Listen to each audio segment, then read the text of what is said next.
ఐపీఎల్లో ఈసారి దుమ్ము లేపే టీం ఏది? ఆటతో అయినా, టెంపర్మెంట్తో అయినా, చరిష్మాతో అయినా ఒక ఆట ఆడుకోగలిగిన ఎబిలిటీ ఉన్న కెప్టెన్ ఎవరు? ఏ జట్టు స్టేటస్ ఏంటి? ఎవరి బలాబలాలేంటి? ఈసారి హై ఎక్స్పెక్టేషన్స్ ఉన్న కెప్టెన్స్ ఎవరు? మోస్ట్ ప్రెజరబుల్ సిచ్యువేషన్ లో ఉన్న లీడర్స్ ఎవరు? డీటెయిల్డ్ గా చూద్దామా? పాజిటివ్ గా ఉండి అడ్వాంటేజ్ ఉన్న వాళ్ళకైతే నేను గ్రీన్ థమ్స్ అప్ చూపిస్తా. న్యూట్రల్ గా ఉంది పర్వాలా అనుకున్న వాళ్ళకి ఆరెంజ్ అనుకుందాం. క్రిటికల్ సిచ్యువేషన్ ఉన్న వాళ్ళు ఖచ్చితంగా డెలివర్ చేయాల్సిన పర్ఫార్మెన్స్ ప్రెజర్ లో ఉన్న వాళ్ళు అయితే రెడ్ థమ్స్ అప్ అనుకుందాం. Got it. నేను కెప్టెన్సీ గురించి, బౌలింగ్ ఆప్షన్స్ గురించి మాత్రమే ఇందులో మాట్లాడుతున్నా. బ్యాటింగ్ అంటే T20లో దట్టు IPL కండిషన్స్ లో ఇవాళ రేపట్లో సడన్ స్టార్స్ ఎప్పుడైనా రైజ్ అవ్వచ్చు కదా. అందుకోసం బ్యాటింగ్ పొటెన్షియల్ గురించి మీరు చెప్పండి. ఓకే, స్పోర్ట్స్ అన్న తర్వాత ఎంత చెప్పినా ఏదో ఒక లాజిక్ ఆస్పెక్ట్ మిస్ అవుతూ ఉంటాం. నేను అలా ఏదైనా మిస్ అయితే కనుక మీరు జాయిన్ చేయండి.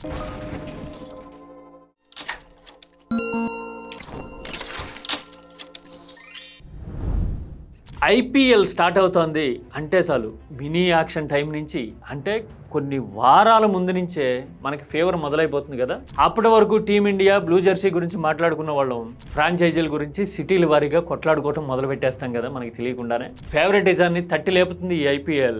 ఎవరు సూపర్ స్టారు అని మన పక్కింటోళ్ళతోనే ఫైట్ చేసుకునే పరిస్థితి క్రియేట్ చేస్తుంది కదా. మానియా అనండి, మ్యాజిక్ అనండి, కమర్షియల్ గిమ్మిక్ అనండి, ఏ పేరైనా పెట్టండి, but you can't avoid that కదా. అవునా కదా? That is the originality and speciality of cult IPL కదా. మరి ఏ టీమ్ స్టేటస్ ఏంటి?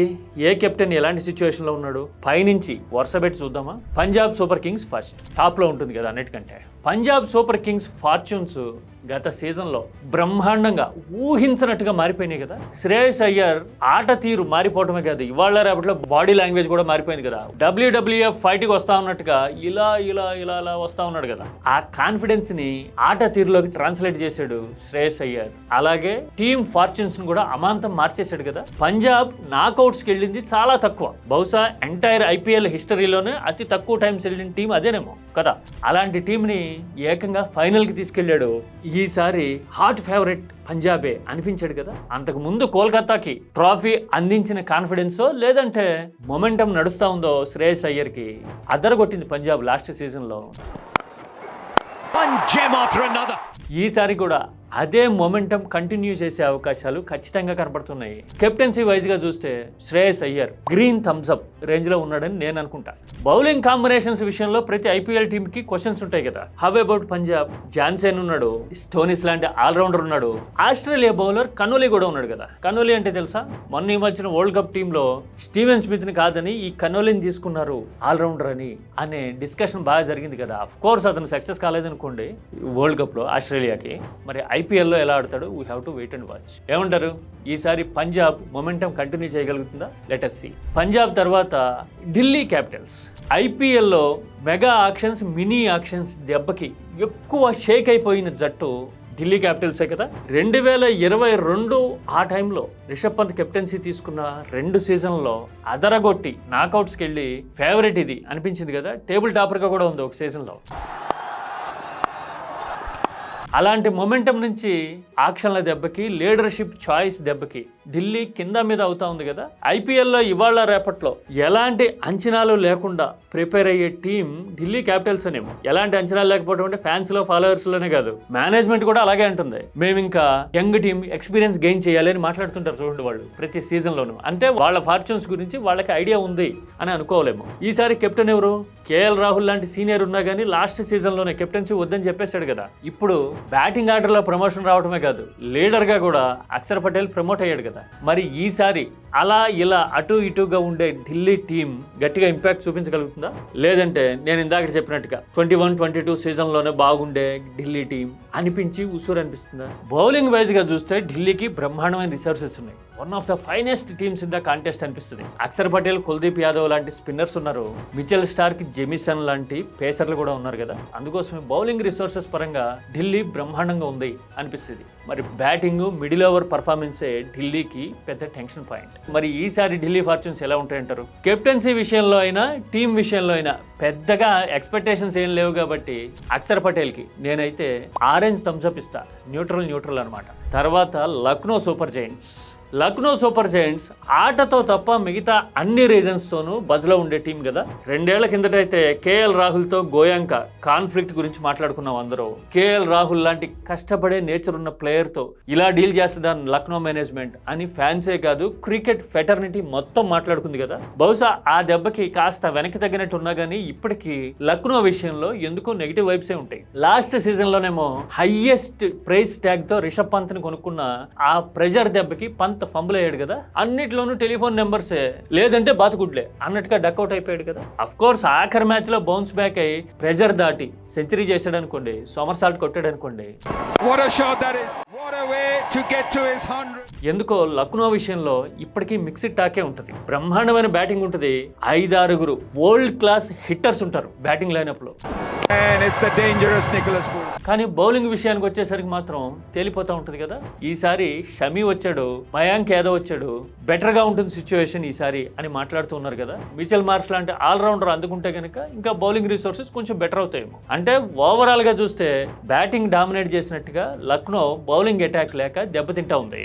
మరి ఈసారి రిషబ్ పంత్ ఫార్చ్యూన్స్ మారుస్తాడా లక్నోవి అనేది చూడాలి మనం. కెప్టెన్సీ పరంగా చూస్తే ఎక్కువ ప్రెజర్ బర్డెన్ ఉన్నది పంజాబ్ టీంలోనే, రిషబ్ పంత్ మీదే అనుకోవాలి. అందుకోసమే నేను రెడ్ థమ్స్ అప్ చెప్తాను రిషబ్ పంత్ కి. మరి ఈ ప్రెజర్ ని హ్యాండిల్ చేయడానికనేమో యువరాజ్ సింగ్ తో స్పెషల్ ట్రైనింగ్ సెషన్స్ తీసుకుంటున్నాడు పంత్ అంటున్నారు కదా. మరి అవన్నీ పనిచేస్తాయా ఏమంటారు? లక్నో తర్వాత Kolkata night riders miss handling తో ఫార్చ్యూన్స్ ని చెదరగొట్టుకున్న టీం ఏది ఈ మధ్యకాలంలో అంటే కోల్కతా నైట్ రైడర్సే కదా. 2024 సీజన్ లో ఛాంపియన్ గా నిలబడిన జట్టు కెప్టెన్ ని వదిలేయడం ఏంది? ఆయన పర్ఫార్మెన్స్ అంతంత మాత్రంగా ఉందనో లేదంటే గుడ్ ఇంప్రెషన్ లేకో శ్రేయస్ అయ్యర్ ని వదులుకున్నారు కదా. ఆ తర్వాత బౌలింగ్ కాంబినేషన్స్ కొన్ని మారిపోయినాయి. దానికి తోడు ఆండ్రీ రసెల్ లాంటి వాళ్ళు రిటైర్ అయిపోయేసరికి కోల్కతా కాంబినేషన్ అండ్ ఫ్యాబ్రిక్ తీవ్రంగా ఎఫెక్ట్ అవ్వాల. అందుకోసమే ఇప్పుడు రీసెంట్ టైమ్స్ లో మోస్ట్ ఎఫెక్టెడ్ టీమ్ ఏది అని అడిగితే చాలా మంది కోల్కతా అని చెప్తూ ఉన్నారు కదా. మరి ఈసారి కోల్కతా పరిస్థితి ఏంటి? అంతంత మాత్రంగానే ఉంది కదా. కెప్టెన్సీ అజింక్య రహానేకి ఇవ్వక తప్పని పరిస్థితి. ఏజ్ వైజ్ గా చూసినా T20 క్యాలిబర్ పరంగా చూసినా రహానేకి నెగిటివ్ ఫ్యాన్స్ ఎవరో ఉండరు కానీ లిమిటేషన్స్ ఉన్నాయని అయితే ఒప్పుకోవాల్సిందే కదా. అలాగని డిమాండింగ్ సిచ్యువేషన్ లో కోల్కతా లేదు కాబట్టి కెప్టెన్సీ ప్రెజర్ విషయంలో రహానే ఆరెంజ్ థమ్స్ అప్ లో ఉంటాడు అని నేను అనుకుంటా. ఇక కోల్కతా బౌలింగ్ చూస్తే ముస్తాఫిజుర్ రెహమాన్, వరుణ్ చక్రవర్తి, సునీల్ నారాయణ్ లాంటి వరల్డ్ క్లాస్ స్పిన్నింగ్ ఆప్షన్స్ ఉన్నాయి. బౌలింగ్ వైజ్ గా కోల్కతా ఎబో యావరేజ్ లెవెల్లో ఖచ్చితంగా ఉంది. It's about batting and approach that is going to be the major challenge అని అనిపిస్తుంది నాకైతే. ఏమంటారు? ఇక ఈస్ట్ నుంచి ఆపోజిట్ వెస్ట్కి వద్దాం. గుజరాత్ వచ్చి రావడంతోనే ట్రాఫీని ఎగరేసుకుపోయి ఓవర్ నైట్ హైప్ క్రియేట్ చేసుకుంది కదా. అఫ్ కోర్స్ ఆ దెబ్బకి హార్దిక్ పాండ్యా మార్కెట్ వాల్యూ పెరిగి ముంబైకి వెళ్ళిపోయాడు, అది వేరే విషయం అనుకోండి. బ్యాటింగ్ కాంబినేషన్ల విషయంలోనూ కన్సిస్టెన్సీ విషయంలో గుజరాత్ గురించి ప్రత్యేకంగా మాట్లాడుకుంటూ ఉన్నాం కదా. గుజరాత్తో పాటు వచ్చిన లక్నో టీం రకరకాలుగా స్ట్రగుల్ అవుతూ ఉంటే గుజరాత్ మాత్రం బ్రహ్మాండంగా కన్సాలిడేట్ అయ్యి ఎక్స్పీరియన్స్డ్ టీం అన్నట్టుగా ఆడుతూ ఉంది కదా. పైగా ఓపెనింగ్ అగ్రిగేట్ కూడా చాలా ఎక్కువ మిగతా టీమ్స్ తో పోలిస్తే. స్ట్రైక్ రేట్ తక్కువ అయితే అయ్యి ఉండొచ్చు, వెంటనే స్ట్రైక్ రేట్ గురించి అనొద్దు మీరు. శుభ్మన్ గిల్ కెప్టెన్సీ గురించి చెప్పాలంటే నేనైతే ఆరెంజ్ థమ్స్ అప్ అంట. అంటే సో క్యాలిబర్ ని గేస్ రేటింగ్ కాదు, ఎక్స్పెక్టేషన్స్ పరంగా ప్రెజర్ తక్కువ. ఎందుకంటే back and support team strong గా ఉండటం గుజరాత్ కి మేజర్ అడ్వాంటేజ్. అందుకోసమే శుభ్మన్ గిల్ పని డిస్ట్రిబ్యూట్ అయిపోతూ ఉంటుంది. మీకు అర్థమైందో లేదు ఈ కాంబినేషన్. ఇక బౌలింగ్ విషయానికి వస్తే గుజరాత్ లో వరల్డ్ క్లాస్ బౌలర్ రబడా ఉన్నాడు, ప్రసిద్ధి కృష్ణ లాంటి వాళ్ళు ఉన్నారు. ఆల్రౌండర్ల విషయానికి వస్తే ఫిలిప్స్ కనబడతాడు మనకి, జాసన్ హోల్డర్ ఉన్నాడు కదా. అంటే రీసోర్స్ పరంగా స్ట్రాంగెస్ట్ టీమ్స్ లో ఒకటిగా గుజరాత్ నిలబడతా ఉంది కదా. కలెక్టివ్ ఎఫర్ట్ అనేది గుజరాత్ బలం. మీరైతే ఏం చెప్తారు? అవునా గుజరాత్ ఈసారి కూడా అడ్వాంటేజెస్ సిచ్యువేషన్ లోనే ఉందా అంటే ఎస్ అని అంటాను నేనైతే. గుజరాత్ తర్వాత రాజస్థాన్ కూడా ఈ మధ్యన ఆట కంటే మిగతా రీజన్స్ తో ఎక్కువ పాపులర్ అవుతా ఉంది కదా. సంజు శాంసన్ విషయంలో రాజస్థాన్ సరిగా హ్యాండిల్ చేయలేదేమో అని చాలా మంది మాట్లాడుతూ ఉంటే రాహుల్ ద్రావిడ్ గురించి నెగిటివ్ టోన్ లో చర్చ జరిగిన సందర్భాలు రాజస్థాన్ రాయల్స్ రీసెంట్ హిస్టరీలో చూపించింది కదా. రాహుల్ ద్రావిడ్ కి సంజుకి మధ్య రిఫ్ట్ వచ్చింది లాంటి ఫీలర్స్ వచ్చినాయి. ద్రవిడ్ గురించి ఇలా మాట్లాడుకున్న సందర్భాలు రేరెస్ట్ ఆఫ్ ద రేర్ కదా 5 ఏళ్ల హిస్టరీలో కదా. మరి ఇప్పుడు కొత్తగా సంజుని చెన్నైకి ఇచ్చి చెన్నై నుంచి జడేజాని తెచ్చుకున్నారు కదా. కెప్టెన్సీ రియాన్ పరాగ్దే అని చెప్తా ఉన్నా గానీ ఏమో ఆఖరి నిమిషంలో చేంజ్ ఉంటుందా, జడేజాకి కెప్టెన్సీ ఇచ్చే అవకాశాలు ఉన్నాయా అనే డిస్కషన్ ఇంటర్నల్ గా జరుగుతూ ఉంది. ఇక కాంబినేషన్ల వైజ్ గా మినీ యాక్షన్స్ మెగా ఆప్షన్ దెబ్బతో ఎఫెక్ట్ అయిన టీమ్స్ లో రాజస్థాన్ రాయల్స్ కూడా ఉంది కదా. అందుకోసమే కొత్తగా కెప్టెన్ మీద ప్రెజర్ పెట్టే పరిస్థితి వాళ్ళకి ఎలాగో బాగాలేదు. కెప్టెన్సీ ప్రెజర్ విషయంలో ఆరెంజ్ రీజియన్ లో ఉన్న టీమ్స్ లో రాజస్థాన్ రాయల్స్ కూడా ఒకటి కదా. రాజస్థాన్ బౌలింగ్ లో జోఫ్రా ఆర్చర్ ఉండటం మేజర్ అడ్వాంటేజ్ అవ్వచ్చునేమో. మరి సందీప్ శర్మ అలవాటైన బౌలర్ ఉన్నాడు ఇండియన్ పిచ్చెస్ కి. ఆ తర్వాత రవి బిష్నోయ్ యాడ్ అయ్యాడు కదా. అంటే బౌలింగ్ రిసోర్స్ విషయంలో ఎబో యావరేజ్ గ్రేడ్ లో రాజస్థాన్ కనపడతా ఉంది. మీరైతే ఏమంటారు? ఈసారి రాజస్థాన్ ఏమైనా బెటర్ పర్ఫార్మెన్స్ చూపించే అవకాశాలు ఉంటాయా? Next central India, Mumbai Indians. ఆట విషయంలో అయినా, ఫ్యాన్ ఫాలోయింగ్ విషయంలో అయినా, అసలు ఊహించని తీరులో పుంజుకోవడంలో అయినా ముంబై ఇండియన్స్ స్పెషాలిటీనే వేరు కదా. వరుసగా 5 ఓపెనింగ్ మ్యాచ్లు ఓడిపోయి కూడా ట్రాఫీ ఎగరేసుకుపోయిన టీం కదా ఇది. కానీ ఈసారి ఊహించనంత ప్రెషర్ ముంబై ఇండియన్స్ మీద ఉంది, ఎస్పెషల్లీ కెప్టెన్ హార్దిక్ పాండ్యా మీద. రెడ్ జోన్ లో ఉన్న కెప్టెన్స్ లో పంత్ తర్వాత హార్దిక్ పాండ్యానే ఉంటాడు నా దృష్టిలో. ఎందుకో తెలుసా? World cup winnowing captains national team కి ఇద్దరు, సూర్యకుమార్ యాదవ్, రోహిత్ శర్మ ముంబై ఇండియన్స్ లో ఉన్నారు.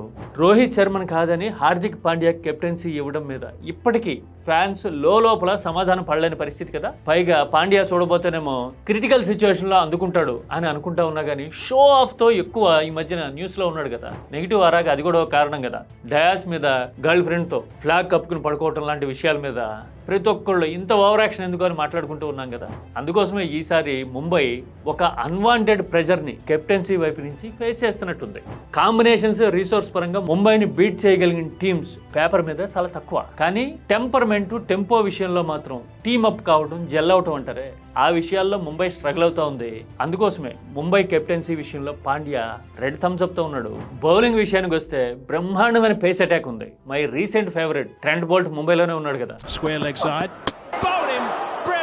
ఫస్ట్ ఓవర్లోనే స్వింగ్తో బౌల్తో కొట్టిస్తాడు. ఎవర్ గ్రీన్ బుమ్రా ఎలాగో ఉన్నాడు, దీపక్ చాహర్ కూడా పేస్ అటాక్ లో ఉండేసరికి మిగతా టీమ్స్ తో పోలిస్తే సాలిడ్ గా కనపడతా ఉంది. అవునా కాదా? ముంబై తర్వాత ఇక సౌత్ చెన్నై అయితే టేబుల్ లాస్ట్ లో ఉండిపోవటం, లేదంటే గనక అసలు అన్ఎక్స్పెక్టెడ్ ఫామ్ చూపించి ఛాంపియన్ గా కాలు ఎగరేయటం చెన్నైకి అలవాటైంది కదా. రీసెంట్ హిస్టరీలో 4-5 ఇయర్స్ లో చూస్తా ఉన్నాం కదా. కానీ గత 2 సీజన్స్ లో చూస్తే ధోని ఇంకెంతకాలం ఆడతాడు అని కొంతమంది మాట్లాడుతూ ఉంటే, కాంబినేషన్ల విషయంలో, కెప్టెన్సీ విషయంలో కుదురుకోలేక చెన్నై స్ట్రగుల్ అవుతా ఉంది కదా. లాంగ్విటీ ఉంటుంది సపోర్టింగ్ స్టాఫ్ విషయంలో అయినా, టీమ్ మెంబర్స్ లో అయినా అనుకునే చెన్నై ఈ మధ్యన సర్ప్రైజింగ్ ఛాయిసెస్ అనేది తీసుకుంది.